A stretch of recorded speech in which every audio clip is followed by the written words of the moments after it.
Hello दोस्तों, आपका स्वागत है हमारे इस YouTube वीडियो में। इस YouTube वीडियो के माध्यम से हमारी जो प्रीवियस एनालिसिस रहा है पिछले 3 हफ्तों का, उसको समराइज करेंगे आप, तो आपको ये निष्कर्ष मिलेगा कि हम लगभग हर वीडियो पे स्टॉक स्पेसिफिक मंदी की बातें कर रहे थे और ट्रेंड उसी दिशा में चला है।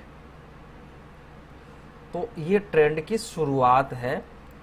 शुरुआती ट्रेंड कैसा रहेगा, फिर बीच में जाके कैसा होगा और लास्ट में कैसा होगा, हम उसकी बातें करेंगे।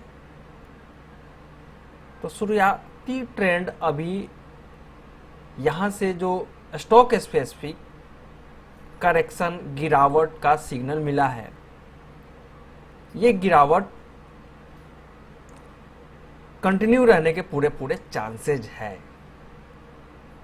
इस कंटिन्यूटी ट्रेंड में बीच में एक छोटा सा बाउंस भी आएगा और फिर से उसी डाउन साइड ट्रेंड को ही कंटिन्यू रखेगा।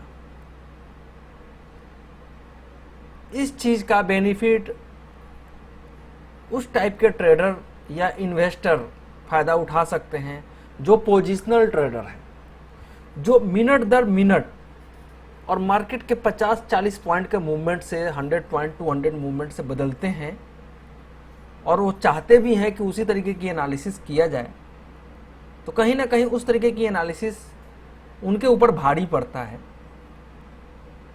तो कोशिश ये करना है कि वैसे लोग हमेशा पैसे लूज करते हैं इस तरीके के मार्केट में। तो पोजिशनल व्यू जिनका डाउन ट्रेंड का है, उनको स्टॉक स्पेसिफिक मंदी ढूंढना चाहिए, जो कि हमने पिछले 2 हफ्ते से एसीसी पे सीमेंट सेक्टर के मंदी की एनालिसिस किया था। और आप देखेंगे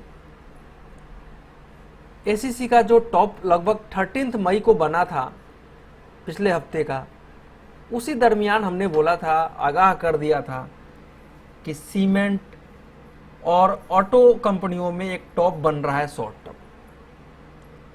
तो एसीसी की जो आज क्लोजिंग हुई है, ये सारे लेवल फ्राइडे के लेवल हैं और इस लेवल के बेसिस पे ये आपके स्क्रीन पे दिख रहा है कि 1170 के नीचे एक तरीके से ये डाउन ट्रेंड की तरफ जा रहा था और 11,070 के नीचे क्लोजिंग होना इसके लिए एक अच्छा खासा मंदी का सिनारियो डेवलप कर रहा है। और 1113 पे सपोर्ट है, तो इस सपोर्ट से एक छोटा सा बाउंस भी आ सकता है और दोबारा से ये लेवल टूटेगा तो हम अच्छा खासा मंदी देख सकते हैं। 1080 का टारगेट मेरा इस स्टॉक पे है शॉर्ट टर्म। फिर बाउंस भी आएगा तो हम दोबारा कोशिश करेंगे ऊपर के लेवल पे फिर से सेल करने का, ये अपॉर्चुनिटी मिलेगा। इसी तरीके से बजाज ऑटो में आप देखेंगे, बजाज ऑटो का जो लेवल है, जो कि मैंने लास्ट वीक के थर्सडे के ट्रेडिंग सेशन में एनालिसिस किया था, सेम टू सेम इस स्टॉक में निचले लेवल से और भी मंदी देखी गई और आज का जो सपोर्ट था 2470, वहाँ जाकर के रुका है, ठहरा है।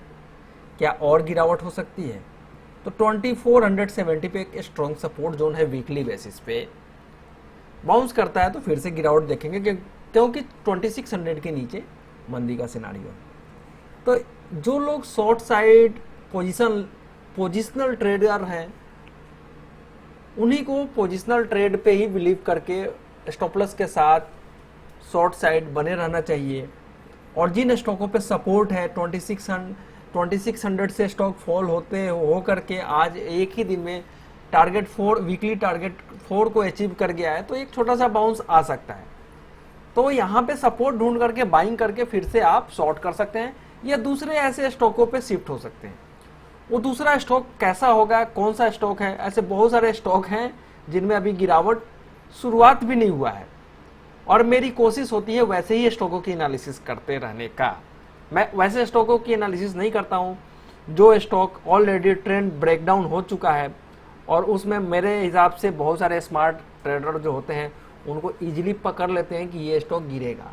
मेरी खासियत उन स्टॉकों को पकड़ने में होती है जो स्टॉक अच्छे खासे लेवल पे हैं, जहां से टेक्निकल दिखता नहीं है, लेकिन as for Gann time price analysis के बेसिस पे कहीं ना कहीं उनके एंड टाइम आ गया होता है। मे बी वो शॉर्टर टर्म के लिए हो, हमें 5 से 10% का रिटर्न मिनिमम चाहिए होता है एक स्टॉक में ट्रेडिंग करने के बेसिस पे। अगर हम 10% या 6%, 5% की मंदी की सोच रहे हैं तो उसके लिए उसका 30% स्टॉप लॉस भी आपको लगाने की कैपेसिटी होना चाहिए। 30% मीन्स पोजिशनल ट्रेडिंग में जो भी आपका प्रॉफिट का टारगेट है उसका 30%। अगर आप 50 रुपये का टारगेट रखते हैं तो 30% क्या होता है वो आप कैलकुलेट कर सकते हैं। और आपके टारगेट रखने से नहीं होगा, स्टॉक में कितना पोटेंशियल है फॉल होने का उस पर डिपेंड करता है। अगर उस स्टॉक में पोटेंशियल यहाँ से 500 पॉइंट का फॉल होने का पोटेंशियल है तो 500 का कम से कम 100 पॉइंट आपका स्टॉप लॉस रखने की कैपेसिटी होनी चाहिए।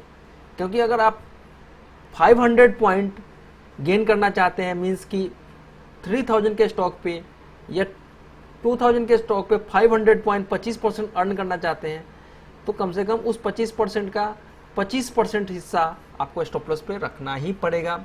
और ऐसे 10 ट्रेड में से 2 ट्रेड का स्टॉप लॉस लगता है और 8 ट्रेड का प्रॉफिट होता है, तो अल्टीमेटली आप बहुत हैंडसम प्रॉफिट में होंगे। और आज के ये जो टाइम चल रहा है ये अच्छा खासा अपॉर्चुनिटी है हैंडसम पैसे बनाने का। लेकिन ये पैसा, ये मैं ज़रूर शेयर करूंगा, ऑप्शन से बनाना फिलहाल मुश्किल है। ऑप्शन से अगर आप बनाते हैं तो आप बहुत ही बड़ा रिस्क ले रहे हैं। पैसा बनेगा लेकिन रिस्क उसके साथ ज़्यादा है वनिस्पत एफ&ओ के, क्योंकि एफ&ओ में आप पोजीशन को होल्ड कर सकते हैं। तो शॉर्टिंग तो एफ&ओ में ही होगा, कैश में शॉर्टिंग तो हो नहीं सकता है। तो जो लोग कैश में खरीदने के लिए सोच रहे होंगे उनके लिए मैं टाइम पे बताऊंगा कि कब खरीदना है। जिस तरीके से मेरे पुराने वीडियो के बेसिस पे बोलता आया हूं कि 7 मई के बाद आपको स्टॉक मार्केट से बायर को बाहर रहना चाहिए। शॉर्टर और ट्रेडर अपना देख सकते हैं, जिनको खरीदना ही है इंट्राडे अपना ट्रेडिंग कर सकते हैं। तो ओवरऑल ये मेरा व्यू था मार्केट को लेकर के, और मार्केट आई थिंक मेरे व्यू पे चल रहा है। तो यहाँ पे किसी भी स्टॉक को खरीदने और बेचने का सलाह नहीं दिया जा रहा है। ये video only for educational learning purpose से है। अगर आप हमारे इस व्यू पे कोई भी बाय एंड सेल डिसीजन लेते हैं या करते हैं तो उसमें हमारी कोई रिस्पॉन्सिबिलिटी नहीं है। वीडियो अच्छा लगे तो लाइक करें, शेयर करें। Thanks for watching this video.